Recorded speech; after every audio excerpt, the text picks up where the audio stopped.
Assalamualaikum warahmatullahi wabarakatuh. Hai semuanya. Perkenalkan, aku Serin Salvia Meliana Putri dari Program Studi Pendidikan Geografi Universitas Pendidikan Indonesia dengan nomor NIM 2005-704. Nah, di video pembelajaran kali ini, aku bakal ngejelasin materi mengenai teori pembentukan alam semesta dan teori pembentukan bumi. Sebelum masuk ke materi teori pembentukan alam semesta, kita harus mengetahui dulu apa itu alam semesta. Alam semesta adalah tempat yang luas dan tempat yang besar. Alam semesta merupakan rumah bagi bumi, tata surya, galaksi, hingga benda langit lainnya.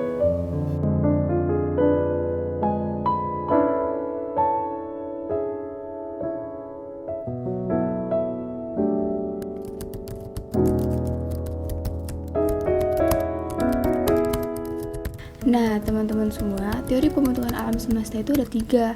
Teori yang pertama adalah teori mengembang dan memapat, yang kedua teori keadaan tetap, dan yang terakhir adalah teori ledakan besar.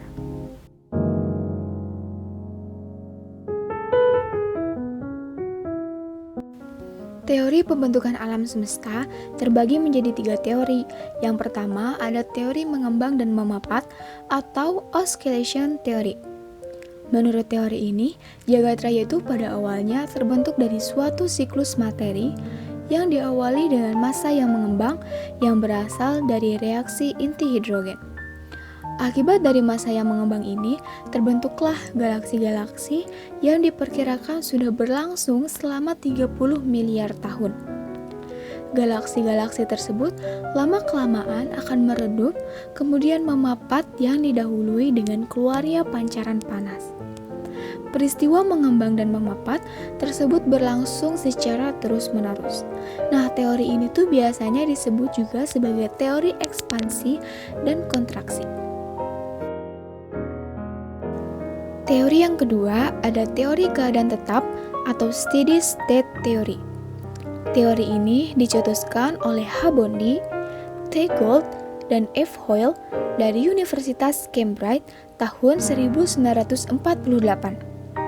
Teori ini dikatakan bahwa alam semesta tidak terbatas dalam waktu yang memiliki kondisi yang sama dengan sebelumnya dan sekarang. Menurut F. Hoyle, tidak ada galaksi baru yang terbentuk.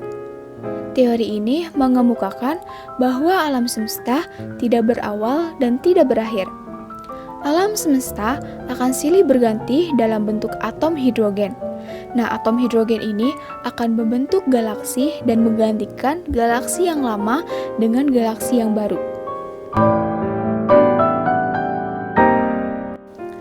Teori pembentukan alam semesta yang terakhir adalah teori ledakan besar atau The Big Bang Theory.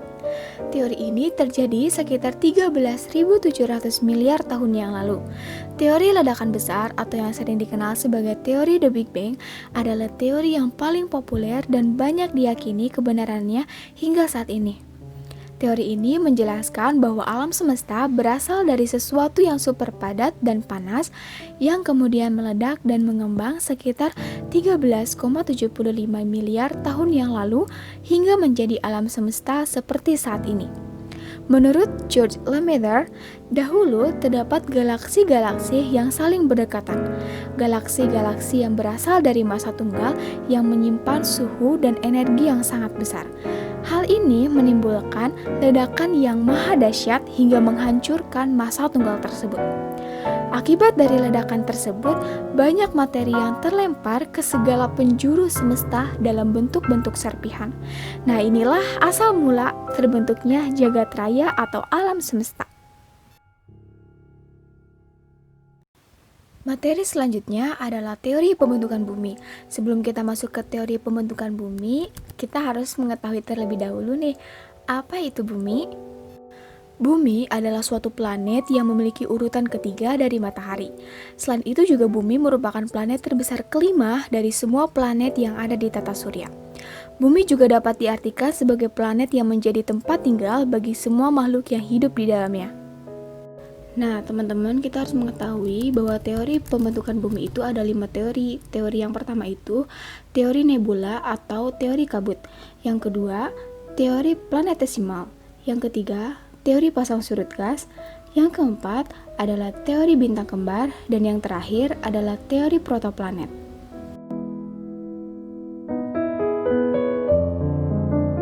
Teori pembentukan bumi yang pertama adalah hipotesis nebula atau hipotesis kabut.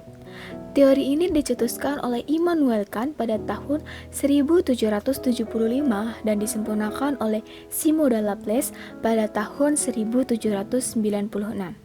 Teori ini mengemukakan bahwa tata surya terbentuk dari matahari raksasa yang kemudian menyusut dan berputar semakin cepat dan cincin-cincin gas serta es terlontar ke sekeliling matahari. Akibat dari gaya gravitasi, gas-gas tersebut memadat seiring dengan menurunnya suhu dan membentuk planet dalam dan planet luar. Teori nebula atau teori kabut dibagi menjadi 3 proses tahapan, yaitu yang pertama, matahari dan planet-planet lainnya masih berbentuk gas atau kabut yang begitu pekat dan besar. Nah, yang kedua, kabut tersebut berputar dan berpilin dengan kuat. Kemudian terjadilah pemadatan di pusat lingkaran tersebut dan membentuk matahari. Pada yang bersamaan, kabut yang berpilin ini pun akan saling memencar atau berpisah dan akhirnya akan memadat, mendingin, dan terbentuknya planet. Nah, tahapan yang terakhir adalah materi-materi tersebut terus melakukan gerakan secara teratur mengelilingi matahari dalam satu orbit yang tetap. Teori pembentukan bumi yang kedua adalah hipotesis planetesimal. Teori ini dikemukakan oleh Forrest Moulton dan Thomas Chamberlain pada tahun 1905. Teori ini diawali dengan kondisi matahari yang telah ada sebagai salah satu bintang.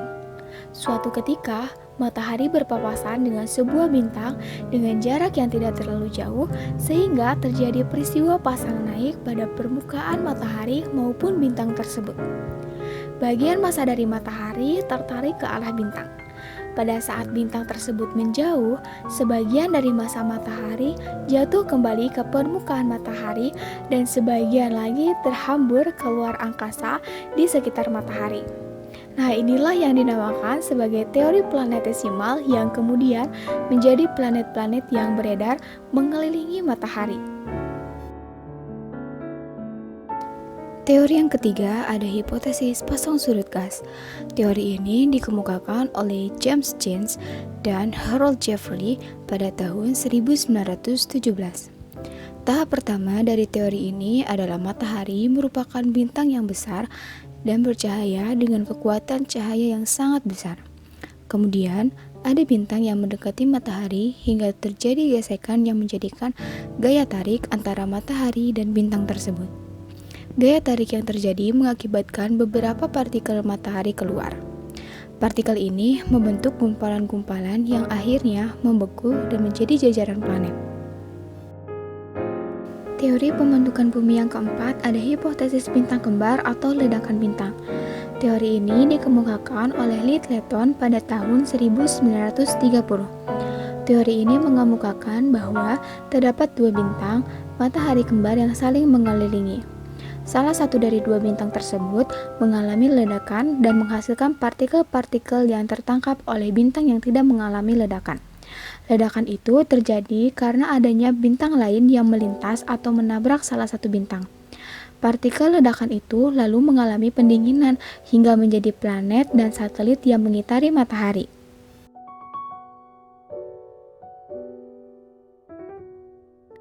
Teori pembentukan bumi yang terakhir adalah hipotesis protoplanet atau awan debu. Teori ini dikemukakan oleh Carl von Weizsäcker dan G. P. Kuiper pada tahun 1945. Teori ini mengemukakan bahwa adanya kabut gas dan debu di sekitar matahari yang membentuk gumpalan. Gumpalan gas dan debu tersebut kemudian memapat. Pada proses ini, partikel-partikel debu tertarik ke bagian pusat awan, membentuk bola dan terus berotasi. Rotasi ini pun bertambah cepat dengan ditariknya partikel-partikel debu dan gas ke pusat awan. Oleh karena rotasinya, gumpalan awan tersebut mulai memipih membentuk cakram tebal di bagian tengah dan tipis di bagian pinggirnya. Pada bagian tengah, gumpalan tersebut panas dan berpijar sehingga berubah menjadi matahari. Sedangkan pada bagian pinggirnya terpecah belah menjadi gumpalan debu yang lebih kecil karena rotasi pada bagian pinggir yang sangat cepat. Nah, itulah gumpalan kecil ini kemudian membeku dan jadilah planet beserta satelit alami lainnya. Nah, itulah video pembelajaran hari ini mengenai materi teori pembentukan alam semesta dan teori pembentukan bumi. Baik teman-teman, video pembelajaran hari ini telah berakhir. Sampai jumpa di video pembelajaran berikutnya. Bye-bye. Assalamualaikum warahmatullahi wabarakatuh.